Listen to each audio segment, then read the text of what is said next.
नमस्कार दोस्तों, मैं दीपंकर इस वीडियो में बात करूंगा माइक्रो फाइनेंस की कौन सा पोस्ट में मेहनत कम होता है।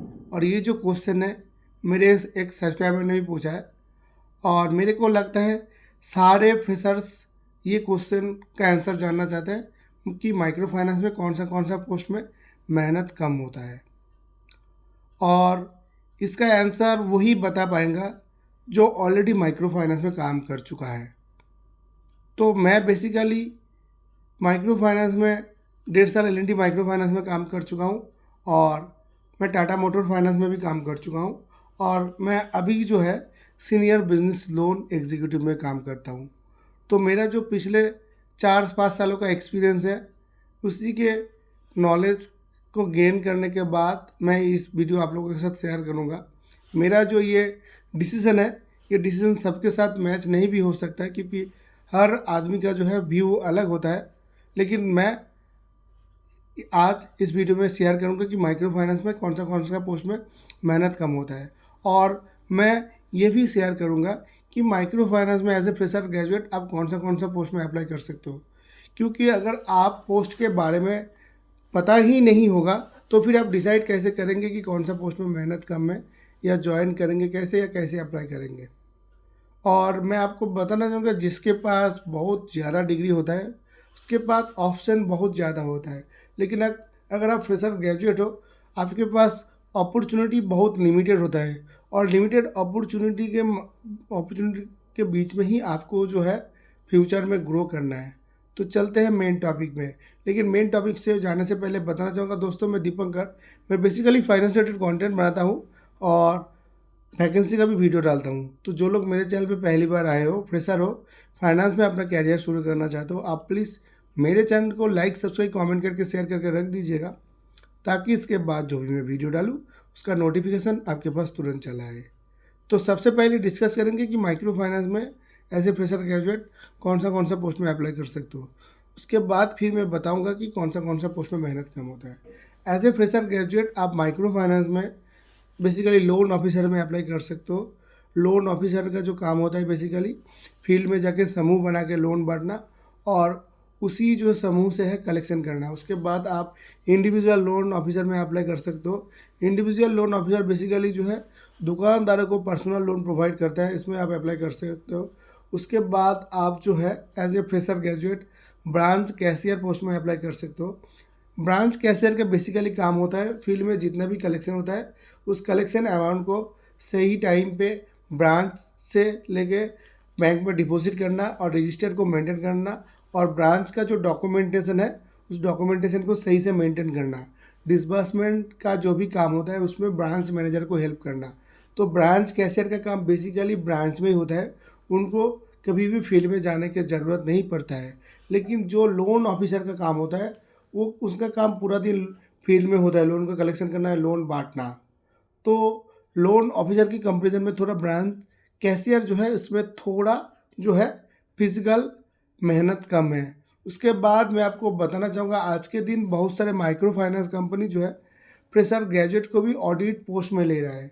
तो ऑडिट पोस्ट में भी अगर आप अप्लाई करेंगे तो दूसरे पोस्ट की तरह जो है ऑडिट पोस्ट में भी आपको जो है थोड़ा मेहनत कम होगा। क्यों मेहनत कम होगा मैं आपको बताना चाहूँगा, क्योंकि ऑडिट का जो काम होता है फील्ड में जाके चेक करना या ब्रांच विजिट करना।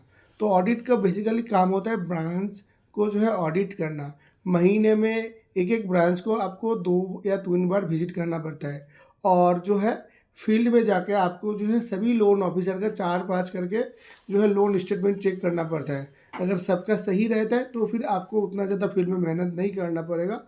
क्रॉस चेकिंग के लिए ऑडिट जो है बेसिकली ब्रांच से या अपने रूम से जो है कस्टमर को टेली कॉलिंग के माध्यम से डेटा को क्रॉस चेक करता है। लेकिन नॉर्मल लोन ऑफिसर की तरह ऑडिट ऑफिसर को जो है माइक्रो फाइनेंस में उतना ज़्यादा फील्ड मूवमेंट नहीं करना पड़ता है। हालांकि आज के दिन बहुत सारे माइक्रो फाइनेंस कंपनी जो है ऑडिट को भी पुश करता है फील्ड में जाने के लिए, लेकिन दूसरा लोन ऑफिसर की तरह ऑडिट को उतना ज़्यादा फील्ड मूवमेंट नहीं करना पड़ता है जितना लोन ऑफिसर को करना पड़ता है। आज के दिन लोन ऑफिसर में अगर आप ज्वाइन करते हो आपका मेहनत बहुत ज़्यादा बढ़ जाता है, क्योंकि आज के दिन कस्टमर बहुत ज़्यादा डिफ़ॉल्ट होना चालू कर दिया है। दूसरी बात ये है कि एक ही जो है एरिया है, एक ही एरिया में 4-5 माइक्रो फाइनेंस कंपनी बिज़नेस करता है।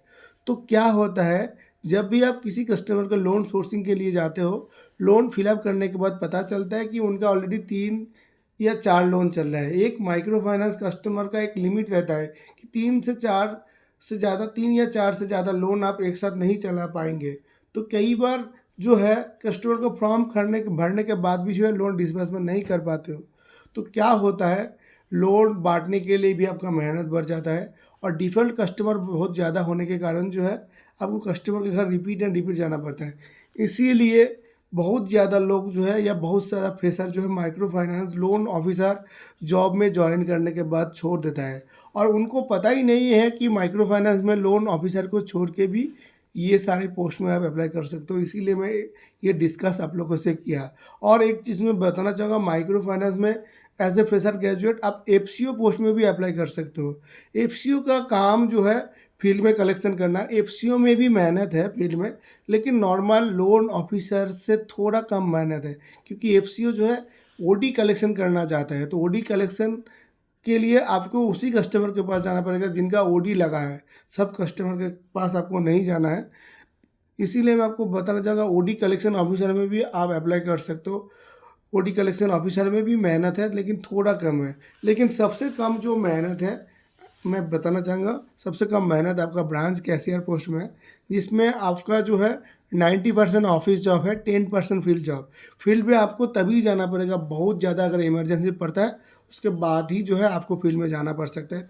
दूसरा पोस्ट जो है जिसमें थोड़ा मेहनत कम है, वो है आपका ऑडिट जॉब, क्योंकि ऑडिट बेसिकली ब्रांच विजिट करता है। फील्ड विजिट भी होता है जो है जब लोन अप्रेजल के लिए जो है ब्रांच असिस्टेंट ब्रांच मैनेजर जाता है, वहाँ पे भी ऑडिट को जाना पड़ता है। लेकिन नॉर्मल लोन ऑफिसर या इंडिविजुअल लोन ऑफिसर की तरह उनका उतना ज़्यादा मार्केट सर्वे नहीं करना पड़ता है, इसीलिए ऑडिट में भी कम है।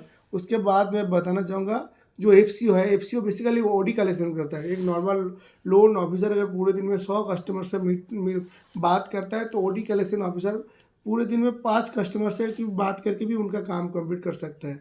तो इसीलिए ओडी कलेक्शन ऑफिसर में भी थोड़ा कम है। बाकी मैं बताना चाहूँगा, आज के दिन अगर आप कोई भी माइक्रो फाइनेंस कंपनी में जाते हो, आपको फिजिकल एंड मेंटल दोनों तरह की स्ट्रेस रहेगा। फिजिकल स्ट्रेस मतलब जो होता है फील्ड में बहुत ज़्यादा मूवमेंट करना पड़ता है।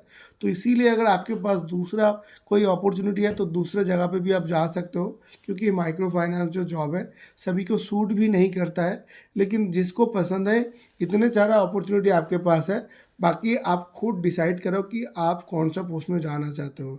और जो पोस्ट में बताया उनका थोड़ा मैं फ्यूचर में डिस्कस करना चाहता हूँ। अगर आप ब्रांच कैशियर में आज के दिन काम करते हो और अगर आप रेगुलर 2 साल एक्सपीरियंस हो जाता है, तो फ्यूचर में हो जो है आप बैंक में भी टेलर पोस्ट में जा सकते हो। बैंक टेलर का क्या क्या काम होता है, मेरे चैनल पे ऑलरेडी वीडियो है। जानना चाहते हो तो फिर से मैं एक वीडियो बना दूंगा। ऑडिट में सही से काम करते हो तो फिर जो है फिर आप ऑडिट मैनेजर बन जाएंगे।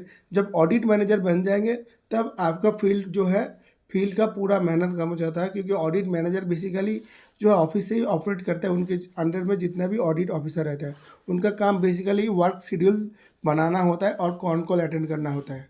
तो आज के दिन अगर स्टार्टिंग मूवमेंट में हो तो मैं मेरे पर्सनल एक्सपीरियंस से बताना चाहूँगा, आप मेहनत के बारे में मत सोचो।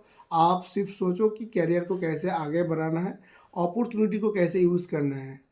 बाकी अगर आपको जॉब का ज़रूरत है तो फिर आप ऑटोमेटिकली काम को जो है एडजस्ट करके कर लोगे। लेकिन फिर भी मैं एक चीज़ बताना चाहूँगा, सभी को जो है माइक्रो फाइनेंस जॉब सूट नहीं करता है।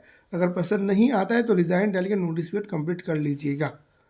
तो बाकी वीडियो ऑलरेडी लंबा हो चुका है। अगर आपको मेरा मेहनत अच्छा लगा, इसी तरह की कंटेंट आप देखना चाहते हो, चैनल को सब्सक्राइब करके शेयर कर दीजिएगा। धन्यवाद।